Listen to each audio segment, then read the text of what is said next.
discretion is advised.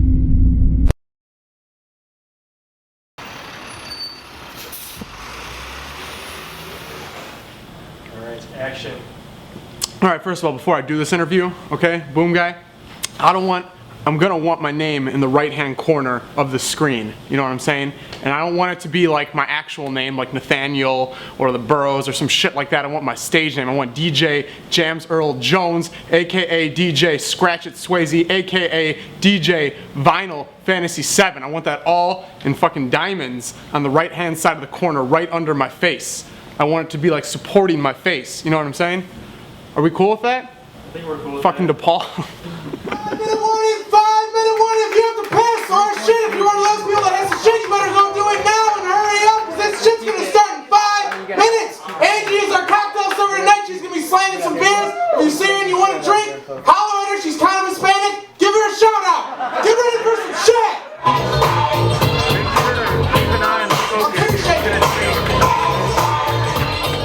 Hey, I'm Nate Burrows. I'm Dan Friesen. Oh, he's Dan Friesen. We are the nicest guys in And town. I'm a southern gentleman. Fuck you. Okay. You guys ready for your next comic? Okay, your next comedian is he's the other producer of this fucking room. He looks almost as good in a suit as he does in gym shoes. Ladies and gentlemen, put your hands together for Dan Friesen. I decided to start doing stand-up comedy when I was finishing up college in Columbia, Missouri. I had been a columnist for the campus newspaper for 3 years, and I'd written humorous and satirical pieces. And it got to a point where the column that I wrote was becoming really successful, and I started to branch out and do rallies and those sorts of things that I would host.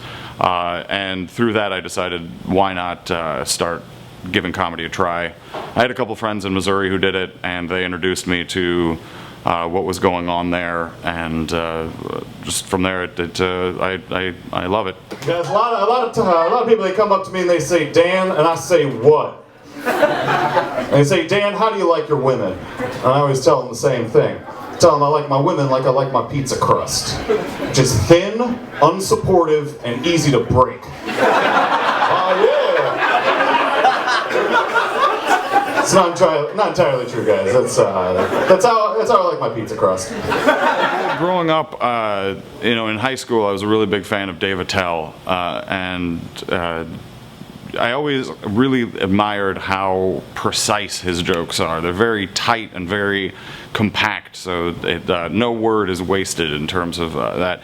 He inspired me a lot in terms of comedy and in terms of expression, because he talks about a lot of really, really pervy, dangerous things sort of to talk about. They're very uncomfortable for people, and he manages to do it in a funny way, and I've sort of taken that with me. That's something I try and do with my act. How about for your DJ, DJ Jams Earl Jones, everybody? AKA DJ Scratch It Swayze, AKA DJ Vinyl Fantasy 7, AKA DJ Supercalifragilistic Expialidocious. Stop and fit at me because I'm full of kilowatts. I'm turning more tables than a busy bus boy. When I was at DePaul, I studied film there, so I don't know. I was more of a goofy guy. Like I didn't like when they went around to say everyone's like favorite movies. Everyone said a bunch of like really like Truffaut and Godard, and they used words like noir. And I just said I like the Goonies, and that didn't really work. No one really like got it. But I went to a bunch of open mics at DePaul. DePaul has like the open mic, so that's how I kind of got my start. Sophomore year of college, started doing stand-up and stuff, so I just had fun with it. You saw me walk up here in this three-piece suit. You knew this is a guy who likes to fuck in the club. Like, oh no, is one of the producers of this show a walking Usher song? No, just a bearded creep who fucks in clubs. I've had a number of bad experiences doing stand-up, but in hindsight I realized that most of them were my fault in the sense that I didn't respond how I should have to a situation. There have been a couple of times when someone had yelled something out, maybe a heckle, maybe not, who knows. But my immediate reaction is kind of to leave in those situations, because I don't like to be mean most of the time. So there have been a couple of instances where, like I did a show like a month ago or so, and I just felt like the audience hated me for the entire thing. And I got to my closing bit that starts with the words, "I don't think of myself as a comic, I think of myself as a poet," which leads to a joke. And after I said, "I don't think of myself as a comic," a woman in the audience yelled, "Good!" And everyone started laughing, which reinforced the feeling that everyone hated me and what am I doing here? So I just stared at her. I thought about throwing my beer at her. I resisted that urge, just put the microphone down and walked away. And that's about as bad as it gets for now, because it just, the regret is the worst part of it. Like the what could I have done in that situation differently gets to me. Oh man, it was at the DePaul Activities Board open mic. And oh my god, it was terrible. It was so fun how bad it was. I brought like 4 friends, and it was like open mic, like anyone can do anything. And I think before me, it was like music and like comedy. And the guy before me, I think, did like he did an acoustic, a really bad acoustic, like John Mayer. Like if John Mayer couldn't get any more acoustic, he made it more fucking acoustic. And I went after that, and it was like Nate Burrow's gonna tell some jokes. So I was like, hey, and oh. I said some real bad jokes. I think the first joke I said, I think my big opener was, I thought I saw I thought I saw a vampire, but it turned out to be an emo kid who ate a sloppy piece of pizza. That was my opening joke, and it was terrible. And I don't even know why I'm saying this on camera. Can you guys edit that out? That's a terrible joke. Don't shake your head. Who's the fucking interviewer here? Anyway, yeah, that was my first experience doing stand-up.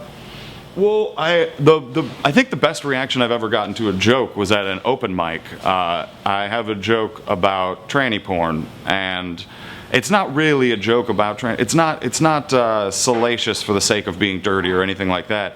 But I did the joke, and people were just like jumping up and down in the back of the room and sort of losing it, to the point where I had a very hard time actually getting through the joke, because I was caught up in the moment and laughing myself.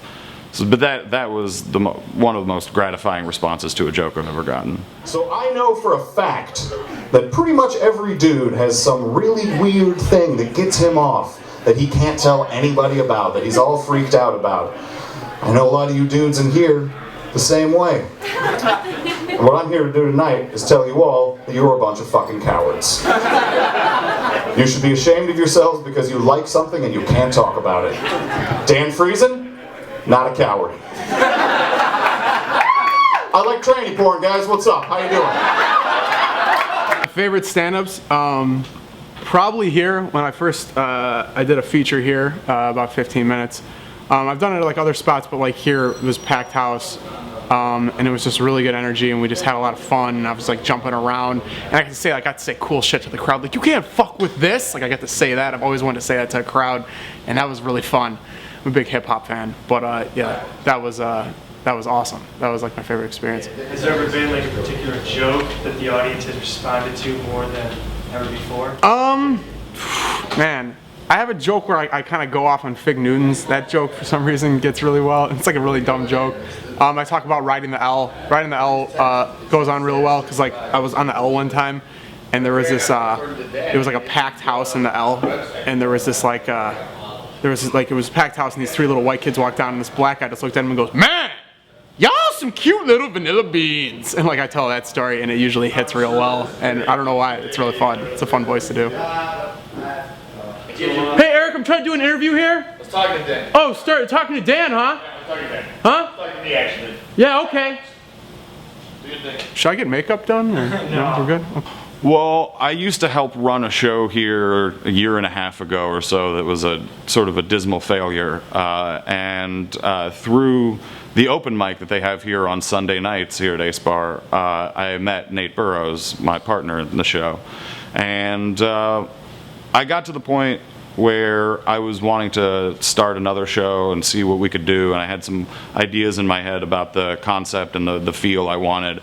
And right about the same time, Nate started talking about how he wanted to start a show, and we sort of pooled our energies and got this up and running. And it started every Monday except the first Monday of the month, which was a really tough thing to explain to people. But after we were successful for a month and a half or so, we just switched to every week and been going strong since. I met Dan because I run an open mic here, and he came to it, and I met him, and he was already like just really funny looking, you know. He's just a giant beard with eyes, and it was awesome. And after that, like we got along, we hung out a bunch, and he was doing a show here, and I loved the show. Like I love doing live comedy. I was kind of young on the scene, so I wanted to get into it. And then once that show dropped out, and he was telling me he wanted to start another one, I was immediately like, yeah, let's do a show. And I especially wanted to do a show like here because it's right next to DePaul, and I was like, yeah, it's like they don't really have a live stand-up show that's really close to them, so it'd be nice to have something here, you know? I love taking public transit, except for literally everything about it. It's miserable. I was taking the 151 bus home from a show at 2 in the morning the other night, and I was sitting there, and there was a woman who was sitting across the aisle who was clearly homeless, but despite that had a remarkable collection of bags. Wonderful collection. And you know how they have those ads on the bus, a little above the heads? Looked over at her, look up, and the ad that was above her head said, "Someone on this bus doesn't have their high school diploma."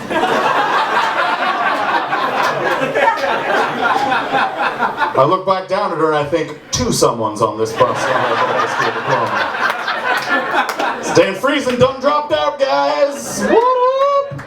I would just say that don't be hasty to judge what there is out here by some dicey performances.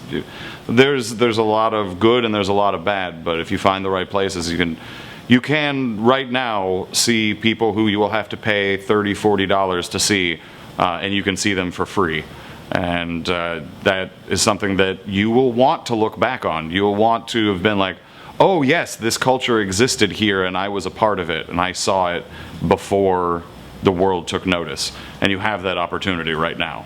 Fucking come out to some live shows, man. You guys are around so many good live stand-ups. That's the one thing I regret going to DePaul, was that we were surrounded by so many good live venues, and I always just stayed in and played Super Smash Brothers in my dorm, and that was shitty.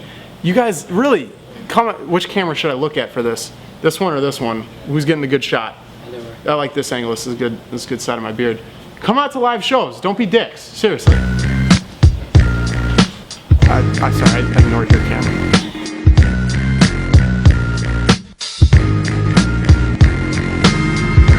Gary Novak. I took you for screenwriting. I took you for beginner screenwriting. Holy shit, I'm thinking of like a Gary Novak story, man. Nothing's really coming to mind right now. Man, it was when I was a freshman. Shit. Your little kid's hilarious. Gary Novak has a daughter and she's hysterical. I know this because I was gonna do a short and I saw his little daughter from Virginia, not Virginia Keller, Joanne Zielinski. Joanne Zielinski told me about your daughter being hilarious and she's hysterical. So, there was some story he told in advanced screenwriting, or in the beginner screenwriting, I can't remember it. Shit. I'll have to tell him in person when I see him next time.